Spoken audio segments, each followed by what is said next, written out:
Kalau orang terpuruk masalah ekonomi, cara penyadarannya adalah, Mas pernah di persimpangan jalan yang ramai itu? Iya, pernah. Jalan kanan, kiri, utara, selatan, ramai sekali. Iya, oke. Sebenarnya orang itu cari apa sih?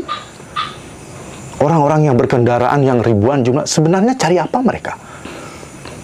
Cari kebahagiaan. Itu urusan uang, Mas. Cari uang. Bukan cari uang, itu urusan uang. Urusan uang. Ya, ada yang mencari uang, ada yang mengeluarkan uang. Iya, oke. Berarti uang ini penting loh. Iya dong. Setiap orang di dunia ini butuh uang. Karena kita di Indonesia ya, di Bali terutama, kita sangat yakin bahwa penyakit itu ada dua penyebabnya secara umum. Penyakit medis, penyakit magic. Ini ada. Ya. Ada, nggak bisa dipungkiri. Ya, penyakit magic ini bisa disebabkan oleh kita sebut sebagai buta. Roh-roh yang ada di sekitar kita ini, kalau kita tidak menjalin hubungan yang harmonis, bisa mengganggu kita. Om Swastiastu, Pak Kades. Om Swastiastu, Mas Hendra. Teman-teman, saya sekarang lagi bersama Bapak Kadek Siwa Ambara. Beliau yang punya atau inisiator yoga tertawa, yang sudah menyembuhkan puluhan bahkan ratusan ribu orang-orang sakit yang ada di Bali. Dan beliau juga, yoga tertawa ini sudah mendapatkan penghargaan rekor muri gitu, 10.000 orang tertawa bersama-sama gitu. Mungkin lebih bijaknya kita nanti akan langsung gali lebih dalam apa itu yoga tertawa, terus kemudian relevansinya dengan penyembuhan penyakit itu apa saja Pak Kadek gitu. Monggo silakan. Ya, pertanyaannya bagus ini, tapi jawabnya bisa lebar ini. Kalau Mas Hendra tertawa, itu apa yang dirasakan? Apa merasa sedih nggak? Nggak ada kesedihan? Nggak ada kesedihan. Bahagia? Ya. Hampir 99% itu penyakit disebabkan oleh perasaan sedih atau perasaan menderita. Itu. Artinya sumber penyakit itu penderitaan. Oke. Ada minimal 3 macam penderitaan. Penderitaan fisik, penderitaan mental, penderitaan spiritual. Penderitaan fisik artinya yang kelihatan. Pertama, fisik kita ini. Kalau kita bermasalah dengan fisik, ya istilahnya sakit fisik, jangankan kanker, jangankan tumor, ada sisa makanan terselit di gigi sedikit saja, itu sudah ada perasaan tidak nyaman. Ya, tidak nyaman inilah menimbulkan kepanikan. Ya, kepanikan ini yang membuat perasaan tidak enak atau sedih. Sakit kecil itu, yang istilah Balinya seletan di gigi itu. Makan klepon misalnya, itu ada parutan kelapa, tersangkut sedikit itu udah bingung, mana ada tusuk gigi ini, bingung gitu. Itu yang kecil. Bagaimana kalau orang itu tumor? Bagaimana orang itu sedang kanker? Betapa menderitanya mereka itu. Ini. Sebenarnya sakit itu sebenarnya kecil, sakit apapun kecil sebenarnya sumbernya, tetapi yang besar itu kekhawatiran, kecemasan, kegelisahan. Nah, inilah yang memperburuk keadaan. Kalau kita sudah khawatir, berikutnya cemas, gelisah, pertama yang kena ini adalah pencernaan. Setiap orang berpotensi mah. Betapapun sehatnya tubuh kita, kalau kita khawatir, kemudian cemas dan gelisah, mah itu pasti kambuh. Itu. Ketika mah kambuh, ini akan mengeluarkan gas yang mendorong jantung, sehingga detak jantung itu berubah. ketika detak jantung berubah, itu orang tambah khawatir, tambah cemas. Aduh, kok gini jantung saya ya? Jangan-jangan saya sakit jantung. Teman sebelah mati gara-gara sakit jantung. Bagaimana nanti kalau saya mati? Siapa yang ngurusin anak saya yang kecil-kecil itu dua, yang cantik-cantik itu? Nambah lagi kan? Ketakutan. Kalau orang sakit itu sebenarnya yang ditakuti satu, kematian. Karena tidak tahu apa yang harus dilakukan kalau mati. Ada istri, ada anak yang cantik-cantik itu. Siapa namanya? Si Starta sama Haya. Oh, itu cantiknya gimana bikin anak kok cantik gitu? Pasti ada caranya itu.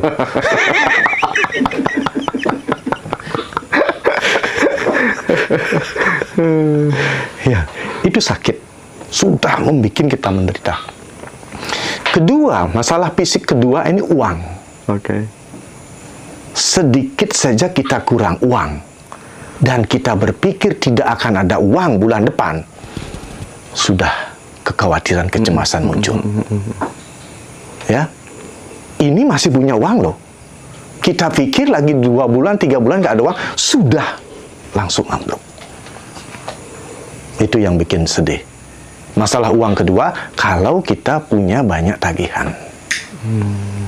Tagihan listrik, tagihan telepon, tagihan semualah.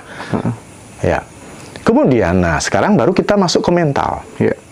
Penderitaan mental ini ketika kita tidak harmonis dengan orang-orang yang ada di pekarangan kita.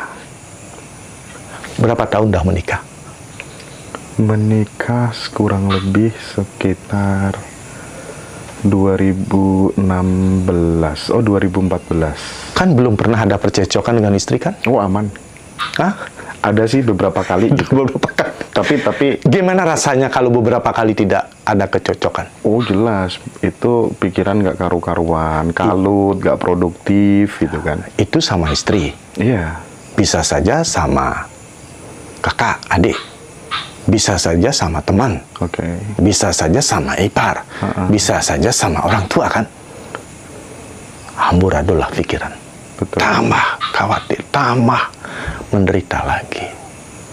Penderitaan ketiga, orang sudah belajar agama, dia mencari Tuhan kemana-mana, tapi belum ketemu, belum bisa melihat wajah Tuhan, belum bisa ngobrol dengan Tuhan. Ini ada kefrustasian. Ini juga bisa bikin menderita. Itu. Nah, penderitaan inilah sumber berbagai macam penyakit. Kalau bahasa kedokterannya ini adalah sakit psikosomatik. Sakit pikiran. Hebatnya penyakit pikiran ini, kalau dicek di lab, pakai USG, pakai apa itu yang masuk itu? X-ray, pakai yang masuk ke dalam ini itu apa namanya, dilihat di foto itu nggak ada kelihatan sakit, sama sekali nggak ada, Pak, sehat ini. Gitu. Sering terjadi di kedokteran kan seperti sering itu, sekali, ya. Nah, kalau toh sakit itu terjadi dikasih obat-obatan, baik kimia maupun herbal, itu mampu meredakan sakit, tetapi sumbernya masih ada. Gitu. Nah, di sini di yoga tertawa ini kita bukan menghilangkan sakitnya, tetapi sumbernya kita rubah. Kesedihan atau perasaan menderita itu dirubah menjadi perasaan bahagia dan perasaan yang mengembirakan. Itu. Karena sumbernya adalah kesedihan, obatnya adalah lawan kesedihan. Apa itu? Kebahagiaan. Sehat itu bahagia, bahagia itu sehat. Nah, program inilah yang saya kembangkan di Bali sejak 2007. Sampai sekarang sudah berapa pengikut, Pak Kadek?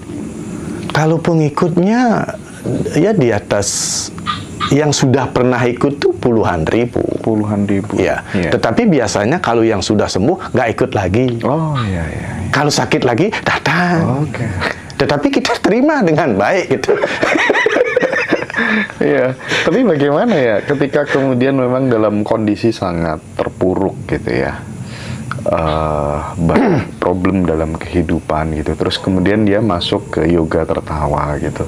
Di sana diajari untuk tertawa bersama-sama, tetapi tertawanya ini kan dia tertawa tidak benar-benar karena bahagia gitu. Tertawanya karena terpaksa gitu. Itu bagaimana Pak? Betul. Karena tempat kita ini adalah pusat penyembuhan dan penyadaran diri. Tadi bilang terpuruk. Nah, disinilah kesempatan saya untuk memberikan informasi bahwa penting sekali terpuruk. Penting sekali menderita. Penting sekali sakit. Oke. Ya. Karena di balik keterpurukan, apa lawan keterpurukan itu? Akan ada kesuksesan. Di balik penderitaan akan ada kebahagiaan. Di balik kegagalan akan ada kesuksesan. Pemahaman ini yang kita berikan. Ini yang kita sadarkan bahwa manusia yang hidup itu, setiap orang yang hidup di dunia ini pasti sakit. Ya, pasti sakit. Setiap orang di dunia ini pasti kena masalah. Ya. Setelah itu saya berikan pemahaman. Ya. Bahwa di dunia ini jumlah penyakit itu kalau dicari itu bisa ribuan. Yeah. Tetapi kita harus sadar jenis penyakit itu hanya dua. Kalau bahasa Balinya sakit cenik dan sakit gede, sakit kecil dan sakit besar gitu. Iya, oke. Kemudian saya berikan pemahaman, ciri-ciri orang sakit besar adalah dia saat ini berbaring di rumah sakit, tidak berdaya, tangannya pakai impus makan, impus minum, impus obat, mulutnya pakai oksigen ditutup. Nggak bisa makan, nggak bisa minum. Ini orang kena sakit besar. Sakit serius. Mas Indra sakit apa sekarang? Apakah tergolong itu? Oh, enggak dong. Sakit kecil kan? Sakit kecil. Pasti sakit. Pasti lah. Tapi kecil. Iya. Mana lebih untung? Yang kecil lah. Oh, ini dia udah sadar. Untung saya kena sakit kecil. Saya masih bisa di sini. Orang berbaring di rumah sakit. Ini sudah 50% sembuh loh.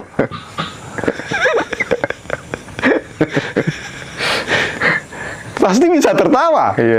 Dibandingkan dia di rumah sakit, pasti dia masih bisa oh bener ya. Saya masih bisa datang ke Pak Kade. Saya masih bisa podcast. Untung, ini bener. Kata untung ini yang menyembuhkan untung, gitu. 50%. Gitu. Kalau orang terpuruk masalah ekonomi, cara penyadarannya adalah, Mas pernah di persimpangan jalan yang ramai itu? Iya, pernah. Jalan kanan, kiri, utara, selatan, ramai sekali. Iya, Sebenarnya orang itu cari apa sih? Orang-orang yang berkendaraan yang ribuan jumlah, sebenarnya cari apa mereka? Cari kebahagiaan. Itu urusan uang, Mas. Cari uang. Bukan cari uang, itu urusan uang.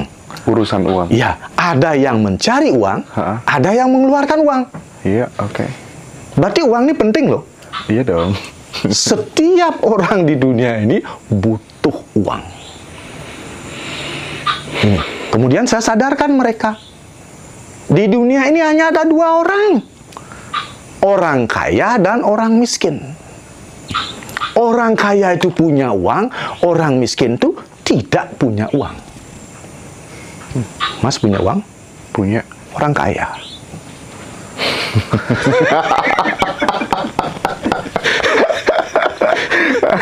Banyak sekali di sana, di luar sana, sama sekali nggak punya uang. Iya. Udah bisa ketawa kan? Iya. Makanya di sini nggak ada tertawa yang dipaksa. Tertawa karena mereka merasa beruntung hidup. Untung saya sehat. Sakitnya sakit kecil. Kalau kecil itu dihilangkan, lalu yang besar dikecilkan gitu. Berarti sehat. Kedua, saya punya uang, saya kaya. Banyak orang yang miskin. Pertanyaan pasti ada, saya punya uang sedikit, tetapi punya uang. Kan tergolong orang kaya kan? Iya, masih bisa bersyukur lah ya. Nah, makan pagi masih bisa, makan siang masih bisa, makan malam apalagi bisa juga. Bayar sekolah anak bisa. Kaya kan? Oh kan, tertawanya udah nggak terpaksa lagi. Itu. Nah, inilah pemahaman yang saya berikan, ya, seperti dikatakan tadi, dimanapun ada tempat latihan yoga tertawa itu pusat penyembuhan dan penyadaran diri mereka dulu disadari. Oke, baik. Gampang dah tertawa, gampang dah bahagia. Nah, setelah kita merasakan kebahagiaan itu, saya ajak mereka lagi biar lebih masuk ke dalam. Coba tulis pikiran-pikiran negatif apa yang sering muncul dalam keseharian. Karena kita kan punya dua pikiran kan, positif dan negatif. Saya sering cemas Pak Kades, saya sering khawatir Pak Kades, saya sering takut Pak Kades, saya tidak percaya diri, saya bersedih, saya kecewa. Nah, disinilah kita ajak dia meditasi. Coba munculkan hal-hal negatif yang sering kamu lakukan itu, yang sering kamu munculkan itu. 1 menit saja. Bagaimana reaksi tubuhmu? Gitu dia. Berat Pak Kades. Coba 1 jam. Terus-menerus munculkan ini. Begini dia. Semakin berat napasnya. Coba 1 hari. 1 minggu. Semakin berat. 3 minggu, 3 minggu saya tidak bisa bergerak, saya tidak bisa makan, tidak bisa minum. 1 bulan saya sakit. 2 bulan saya tidak bisa menggerakkan tubuh. 2,5 bulan saya dikirim ke rumah sakit. Tambah lagi munculkan itu. Mungkin saya mati. Pikiran-pikiran negatif inilah yang cepat sekali membunuh orang. Maka di musim COVID itu banyak mati karena pikiran negatifnya yang banyak. Betul. 3 bulan kamu pasti mati, tak gitu kan? Sekarang coba tulis pikiran-pikiran positif apa yang kamu ingin munculkan. Bahagia, kreatif, bersenang-senang, bercanda dengan teman. Ya, ayo meditasi. Munculkan itu semua. 1 menit saja. Tubuhmu lebih sakit apa lebih ringan? Lebih ringan Pak Kades. Ekspresikan. Mulai dia tersenyum. 1 jam. 1 hari, 1 minggu. Kalau 1 minggu kamu begini, banyak orang datang apa banyak orang lari darimu? Banyak orang yang datang. Kalau kamu jualan di pasar, kamu terus tersenyum dan bahagia, banyak pelanggan yang datang, banyak. Itu, hidup ini pilihan. Mau ngikut yang negatif atau mau ngikut yang positif. Itu. Kalau mau ngikut negatif ya 3 bulan beres lah. Kalau ngikut positif ya 1 minggu sudah ada perubahan. Tapi selama yoga tertawa ini berjalan gitu Pak Kades, kira-kira apa saja sih penyakit-penyakit kronis, penyakit-penyakit yang kecil yang kemudian juga sembuh hanya dengan tertawa ini? Kalau yang kecil-kecil tidak terhitung. Yang paling cepat sembuh di sini adalah kencing manis, jantung, dan asma. Kencing manis, jantung, diabetes gitu ya? Ya, diabetes. Diabetes, jantung, dan asma. Ya. Oke. Gitu. Kenapa diabetes? Karena orang diabetes itu biasanya dia susah sableng. Nggak ramah. Iya. Nah, ini paling cepat. Karena kalau kita sudah latihan tertawa, itu cepat sekali kita akrab dengan yang lain. Keakraban inilah, kebahagiaan inilah yang memberikan kesempatan kepada sel-sel yang lemah itu menguat. Peredaran darah kita semakin lancar. Itu. Kalau peredaran darah lancar, kan oksigen komplit ke otak kan? Nah, disinilah tanpa disadari yang minum obat tidak minum obat. Saya lupa minum obat, tapi saya sehat. Gitu. Berarti dia udah lama berobat ke rumah sakit gak sembuh-sembuh, kena yoga tertawa sembuh. Yoga tertawa terminal terakhir. Terminal terakhir. Saya biasanya orang sakit tuh ke dokter dulu. Ke penyembuh tradisional dulu.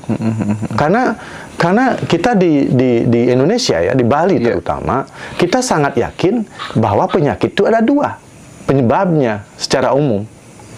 Penyakit medis, penyakit magic. Ini ada.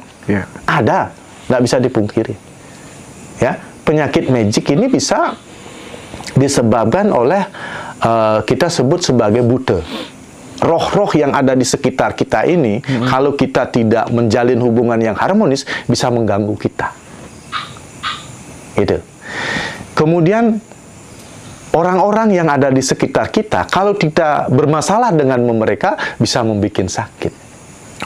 Ya, kalau kita bertengkar dengan seseorang, itu perasaan kita terganggu. Gitu.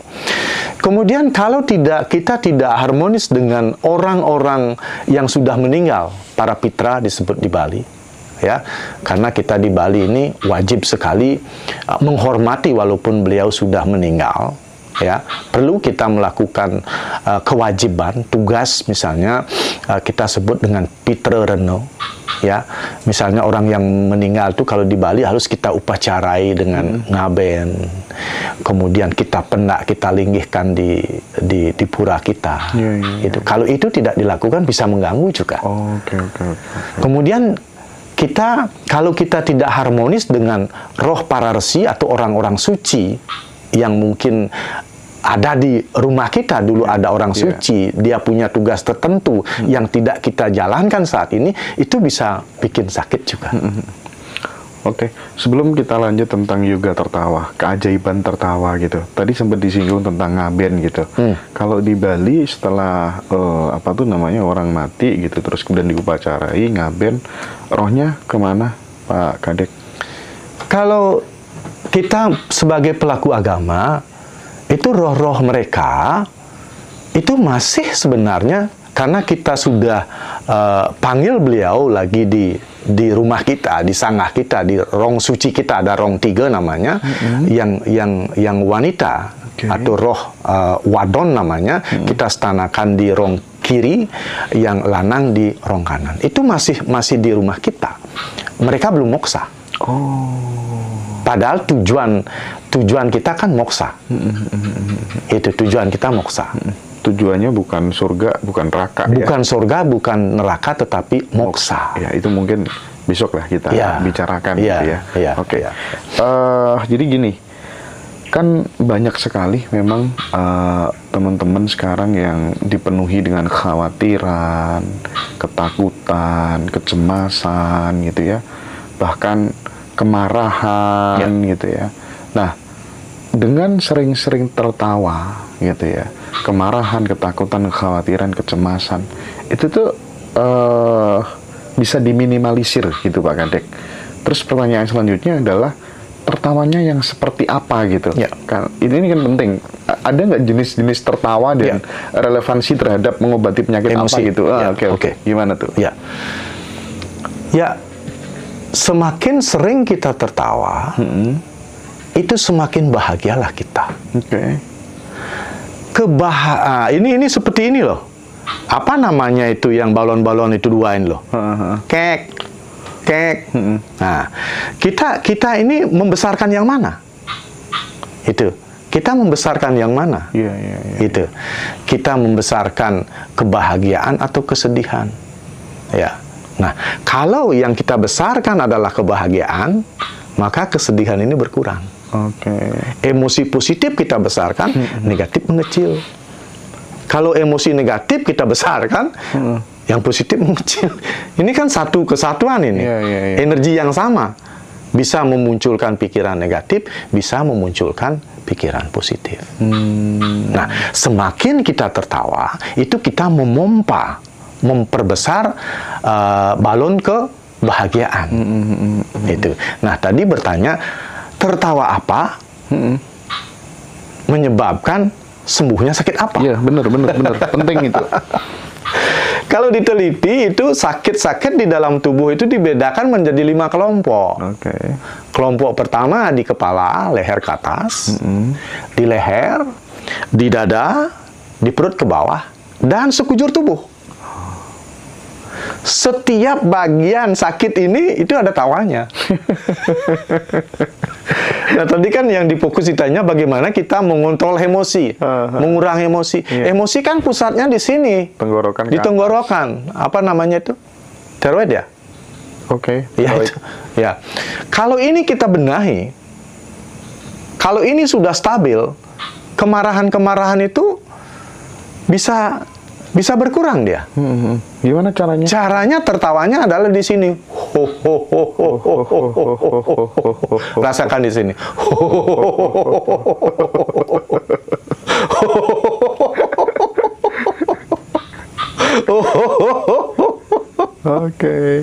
Berapa lama? 45 detik. 45 detik. Ini kurang dari minum obat. Kalau minum obat, kita buka plastik, ambil obatnya, dibuka lagi, ambil air, ya, diminum, masih nunggu reaksi. Iya. Tetapi kalau tertawa langsung ya. Coba tertawa. Bersedih. Sedih.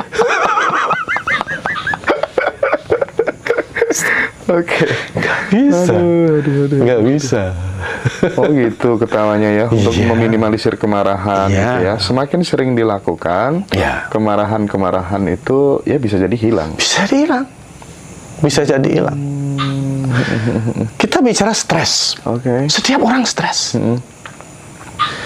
Dari pagi jam 6 pagi, dari jam 6 pagi sampai jam 6 sore, stres lah, enggak apa-apa, karena kita harus stres. Tetapi kita harus meluangkan waktu untuk menyeimbangkan stres. 5 menit saja.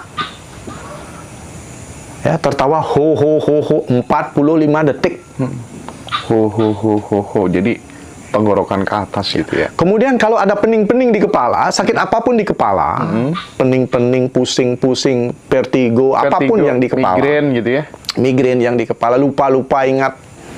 Sering lupa, ingatnya jarang. Insomnia. Ya, itu tawanya tutup mulut dan tertawa. Tutup mulut dan tertawa. Rasakan getaran di kepala.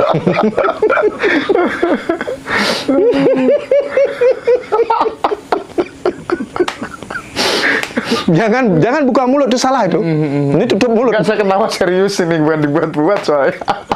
Lucu aja.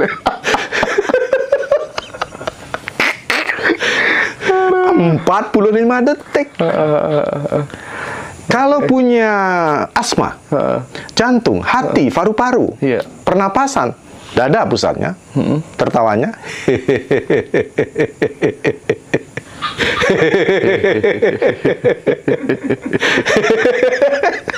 Bergetar ya Pak Odi. Getaran-getaran kecil inilah yang menguatkan saraf-saraf yang lemah, menghidupkan saraf-saraf yang sudah mati, di-relive dia. Itu. Beda nggak sama disentuh-sentuh sendiri gitu pakai tangan misalnya kayak gini tuh? Apa juga ini ada manfaatnya gitu? Tertawa itu penelitian ya. Kalau ini bisa, apapun bisa. Tetapi tertawa memberikan frekuensi kebahagiaan itu 500 Hz kalau kita tertawa. Inilah yang menyebabkan tertawa itu paling cepat bisa menyembuhkan. 500 Hz itu kebahagiaannya. Ya. Makanya 5 cara untuk memunculkan kebahagiaan. Kalau orang terpuruk itu kebahagiaannya di bawah 100 Hz, 50-an lah. Makanya dia cemas, gelisah, khawatir, wajahnya kayak mayat hidup. Saya banyak sekali didatangi pasien-pasien mayat tetapi masih bisa jalan gitu. Tidak ada harapan hidup, makanya saya bilang itu yoga tertawa itu terminal terakhir. Uangnya sudah habis, gininya sudah habis, datanglah dia sini. Punya uang dah. Nggak ada uang. Nggak ada uang. Nggak bayar mereka. Berapa bayar di sini? Nggak bayar. Ada kotak di sana. Oh. Mau 1.000, mau 5.000, nggak ada masalah. Karena apa? Karena yang bikin sakit itu dia, yang menyembuhkan harus dia. Kalau saya kan nggak ada hubungan apa kan. Oke.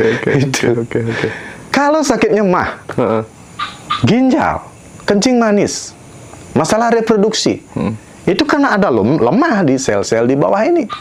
Tawanya adalah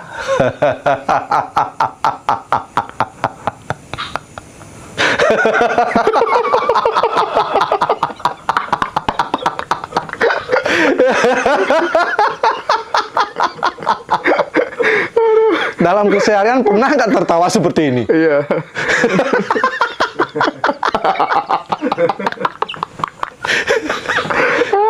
Tubuh terasa hangat nggak? Iya, hangat.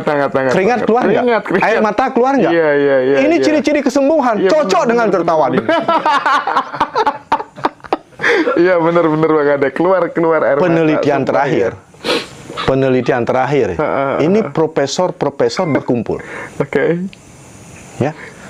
Tertawa tidak saja mampu menyembuhkan orang sakit, bahkan mampu menghidupkan orang yang sudah mati. Gitu. Ini penelitian para profesor. Maka kapanpun Dek Hendra mati, tertawalah, pasti hidup kembali. Ini benar.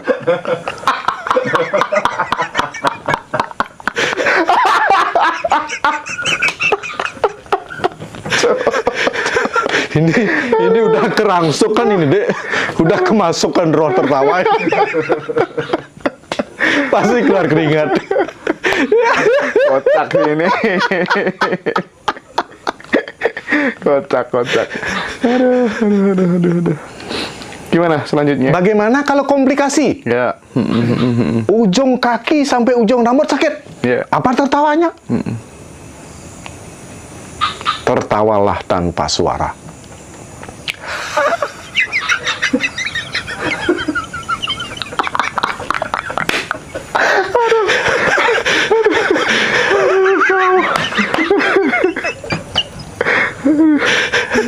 Ini tertawa yang paling sakti. Ini bisa menyembuhkan semua macam penyakit yang ada. Itu tertawa kelas VIP gitu. VIP ini.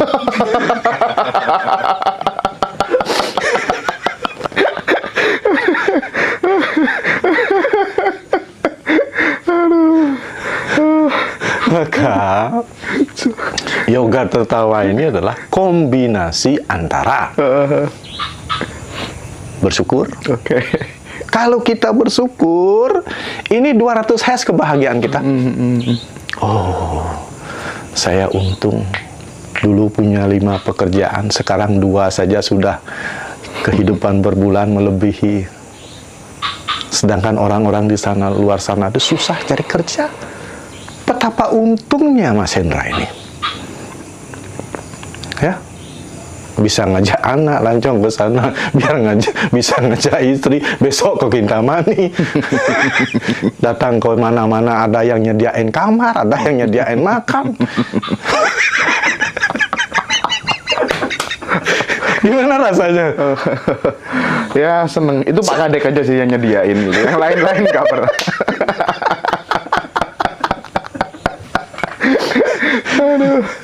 Aduh, iya sih benar. Kedua, hanya orang yang sudah mensyukuri pencapaian-pencapaiannya, orang itu baru bisa mengangkat bibir kanan dan bibir kiri. Oke. Hanya orang yang sudah mensyukuri dia bisa tersenyum. Senyum, bersedihlah. Sedih. Hanya orang tersenyum nggak bisa sedih. Iya. Enggak, cuman yang jadi masalahnya itu dengan tersenyum, dengan tertawa, kita kan otomatis langsung bahagia gitu. Yeah. Problemnya adalah kita itu susah untuk kemudian bisa stay di kebahagiaan itu secara konsisten gitu. Nah, jadi ketika kemudian masih ada sesuatu yang memicu gitu, yang nggak sesuai sama ekspektasi, itu kembali Pak Kadek gitu. Akarnya apa seperti itu? Berekspektasi boleh, yeah. Berharap boleh, tetapi jangan 100%. Oh. Karena dalam hidup ini bisa sukses, bisa gagal. 50-50 lah. Apapun harus dilakukan 50-50. Termasuk menyayangi istri 50%, jangan 100%. Karena istri Mas nggak 100% mencintai Mas. Mau bukti? Coba Mas Hendra mati, apakah dia mau ikut mati? Nggak mungkin lah. Jangan ya, jangan 100%. Oke. Aduh, kocak banget sih. Mencintai anak jangan begitu juga, jangan 100%. 50-50 itu sudah lebih itu. Ya. Udah banyak itu.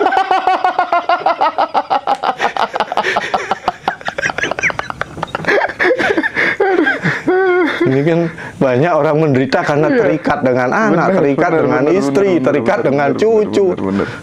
Dengerin tuh ya, jangan 100% mencintai pasangan. Karena kalau kamu mati, dia gak bakal mau ikut mati. Gak mau dia. Aduh. Menarik. Setelah tersenyum, kalau kita ingin menambah kebahagiaan kita menjadi 300, bernyanyilah. Bernyanyi gitu ya. Nyanyikan lagu-lagu yang membuat kita bahagia. Naik ke puncak gunung, tinggi sekali. Coba nyanyikan. Naik, kalau aku sih di sini senang, di sana senang, di mana-mana hati. Bersedihlah, bersedih. Oh, nggak bisa dong. Nggak bisa. Sayonara. Oke. Gelang si paku gelang. Karena kan waktu kita sekolah kan apa yang kita paling suka? Pulang. Kalau sudah ada nyanyian gelang si paku gelang, ya kita udah betul. ke puncak kebahagiaan. Ya. Berikutnya, kalau ingin ke 400, tangan diangkat sambil bernyanyi. Di sini senang, di sana senang, di mana-mana hatiku senang. Ada gerakannya. Ya, menggerakkan tangan, menari maksudnya. Ya, bersyukur, tersenyum, bernyanyi, menari. Tertawa itu yang memberikan ke puncak kebahagiaan 500 Hz itu. Gimana kalau nyanyinya lagu-lagu yang galau gitu? Jangan. Itu kan kembali ke pikiran negatif. Ya. Makanya sorak-sorak bergembira. Yang itu. Tapi yang jadi masalah itu seorang pelawak itu kan biasanya dia kan menghibur gitu, membuat orang tertawa gitu. Cepat mati. Kenapa kok bisa begitu padahal dia tertawa setiap hari? Karena begini. Sekarang dia manggung di sini. Satu desa ini. Besoknya di sana. Apa yang harus saya keluarkan besok biar tidak sama dengan hari ini? Dia terus motor otak. Ya, orang-orang pelawak itu dia sangat berharap agar penontonnya tertawa. Kalau sedikit saja ada orang yang beramuran, dia sudah kecewa. Dia sedihnya sangat luar biasa itu orang-orang seniman itu. Ya, maka hati-hati jaga pelawak itu. Berat sekali. Harus banyak berinovasi. Gitu. Secara sains bagaimana? Tapi memang secara realita kan memang seperti itu yang terjadi. Dia kan tertekan kan? Oke. Ini perasaan tertekan karena ini menghilangkan dengan kebahagiaan. ekspektasi itu tadi. Ya. Di balik dia sering tertawa, justru kemudian fluktuasi kesedihan dan kekhawatirannya tambah besar gitu. Dia tidak bahagia loh. Dia tertawanya itu orang lain tertawa, tetapi dia tidak bahagia. Oke. Orang lain tertawa sekarang. Entar apa yang saya harus bilang agar dia tetap tertawa? Dia dituntut oleh keinginan membahagiakan orang. Itulah kenapa banyak pelawak yang mati sebelum usia tua, bahkan sakit-sakitan gitu ya, tukul arwana, dono, kasino. Betul. Iya sih, masuk akal ya. Ya, dia merasa ditekan. Oh, misalnya, Mas, tanggal sekian ada job nggak? Tuh dulu ya. Dia di sini ada, di sini ada. Oh, mau di hari ini jam sekian, karena jam ini saya ngisi. Dia memaksa dirinya. Makanya seniman-seniman yang bagus itu ya, di kalendernya itu harus ada, misalnya 30 hari, dia hanya boleh pentas itu 15 hari. Yang lain-lainnya sudah di tanda merah. Kalau ada orang cari, coba cek di sana mana kosong, sana boleh. Ya. Harus ada istirahat. Oke. Jangan terlalu membahagiakan orang lain, dia hilang kebahagiaan. Iya. Itu. Pak Kadek sampai di titik ini gitu ya, menyediakan fasilitas yang sangat luar biasa untuk teman-teman untuk proses penyembuhan dan pemulihan gitu ya. Seperti apa sih dulu memperoleh keputusan untuk kemudian ini menjadikan ini sebagai jalan dharma gitu? Seberapa lika-liku perjalanan Pak Kadek itu sampai di titik ini gitu? Oh, kalau itu sih berangkat dari saya ini orang kaya. Berangkatnya dari orang kaya ya? Oke. Saya SMA sampai kuliah tuh saya tuh kaya raya. SMA udah kaya raya? Ya. Saya ini punya perusahaan patung. Saya bantu bapak tukang patung, saya bikin usahanya. Banyak sekali tamu asing yang ngodor-ngodor barang. Saya sampai punya karyawan 250 orang. Oke. Waktu muda itu. Waktu muda. Uang mengalir, tapi kepala ini pusing. Iya. Uang ini tidak habis-habis di kantong, tapi kepala pusing. Aduh, ini bukan jalan saya ini. Bukan jalan saya ini. Nah, di sana ya saya mulai belajar meditasi, belajar yoga, belajar penyembuhan, belajar spiritual. Itu. Nah, di tahun 1999 saya cut off. Saya berhenti jadi orang kaya. Tapi masih tetap kaya kan? Tapi nggak sekaya-kaya gitu. Ya sekarang cukup, Pan. Ya cukup. Itu. Kenapa ya? Dari SMP kan kita kan pasti kalau punya buku baru itu kan dikasih nama, alamat, cita-cita. Pada saat itu saya sudah menulis, Tuhan, jangan jadikan saya orang kaya, jadikanlah saya orang bahagia. Dari mana itu SMP? Udah punya kalimat seperti itu. Dari mana itu? Itu udah nggak tahu. Orang kan mau jadi pilot, mau jadi dosen, mau jadi pengusaha. Mungkin itu yang menyebabkan saya tidak kaya-kaya sekarang. Oh, kurang kaya gimana? Semuanya punya gini. Kaya ini? Oh, iya dong. Besan saya kaya sekali. Saya punya besan kaya sekali. Salah satu konglomerat di Indonesia.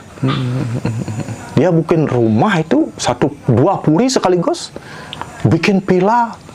Aduh, bingung saya lihat kekayaannya dia. Itu saya tidak ada artinya. Wah, ini tidak ada apa. Tapi ini saya mungkin bisa di-spill sedikit gitu ya. Apa pemahaman Pak Kadek Siwa Ambara tentang pintu rezeki gitu, supaya teman-teman bisa bertransformasi dari yang tadinya kurang mampu menjadi ya minimal nggak ada problem lah soal finansial gitu. Oh, itu kekayaan itu kan ada dua sumber kekayaan. Dicari, kita yang mencari, atau kita yang dicari. Kemudian kekayaan yang mencari kita. Oke, baik. Kita dikejar oleh kekayaan. Tapi 1 jam ini membicarakan ini boleh? Besok aja deh kalau gitu. Iya. Ini tertawanya belum selesai. Iya. Oke. Gini apa tuh namanya, proses untuk mendapatkan kesadaran untuk kemudian bikin semacam gerakan kolosal untuk tertawa gitu sampai kemudian mendapatkan penghargaan Muri gitu. Mungkin bisa diceritakan lagi gitu. Awalnya bagaimana gitu loh. Setelah saya berhenti menjadi orang kaya, itu karena saya sambil menjadi pimpinan desa di sini, menjadi bendesa adat, tokoh adat di sini, di sanalah saya banyak belajar. Oke. Ya, saya belajar tentang agama, saya belajar tarian topeng, yang banyak cerita-cerita, banyak filsafat-filsafat di sana. Saya juga belajar wayang, menjadi dalang, banyak sekali dapat ilmu di sana. Kemudian belajar meditasi, belajar yoga, gitu. Nah, di sisi peralihan mau berhenti jadi orang kaya, di sini saya merubah pekerjaan. Ya, ilmu-ilmu yang saya dapatkan di yoga, meditasi, dan spiritual ini, saya coba jual ke hotel-hotel. Oke. Ya, menjadi guru yoga, guru meditasi di hotel. Dan itu laris sekali. Itu bisa hidup loh. Tetapi ada masalah berat. Teknik-teknik yang saya kuasai, yang saya pelajari dari berbagai guru, berbagai buku itu hanya dicicipi saja oleh para orang-orang asing yang datang di hotel beberapa hari saja. Saya kecewa, tersinggung. Karena ilmu saya tidak diterapkan. Nah, itulah saya berbalik. Saya membuat tempat. Ya, di tahun 2000 saya membuka tempat Taman Hati bersama adik-adik yang yoganya, saya meditasinya. Nah, dari sinilah teman-teman yang dulu sebagai pegawai patung, saya ajak melakukan meditasi, yoga tertawa, mereka mendapatkan manfaat. Di sini seolah-olah saya termotivasi, belajar lagi, kemudian kembangkan. Saya dari awal itu dari Banjar ke Banjar, dari bawah karpet itu sendiri, buka sendiri, kayak tukang cukur lah. Kemudian ada yang ikut saya ke tempat-tempat panti jompo, panti asuhan, ke tempat-tempat narapidana itu apa namanya? Penjara-penjara. Ya, di sana saya mempraktekkan dan mereka mendapatkan sesuatu hal yang positif. Nah, setelah itu beranilah saya bicara di koran, ngomong di radio, siaran di TV. Nah, itu semakin banyaklah. Dan mereka yang menjadi apa namanya promosi dari mulut ke mulut. Nah, itu yang menyebabkan orang-orang yang ikut yoga ini, ya, seperti yang katakan tadi itu orang-orangnya sudah frustasi sakit. Datang ke sini, dia tersembuhkan. Nah, disinilah dia berjanji, Pak Kadek, saya sembuh di sini, saya akan ikut menjalankan tugas ini. Nah, disitulah mereka yang komitmen dan mereka dari sakit terpuruk tersehatkan, mereka saya didik menjadi instruktur. Ya, mereka sampai berani gini loh, mengorbankan tanahnya untuk membuat tempat seperti ini juga. Oke. Ya, itu ada 9. Nah, ini mahaguru ini. Ini semua ini sakit keras dulu. Oh, klien di sini gitu. Ya, klien di sini. Mereka mengembangkan. Itu. Saya didik lagi mereka, diperdalam. Ya. Dengan bekal-bekal yoga tertawa, pencerahan, mereka membuat asram, mereka juga punya murid.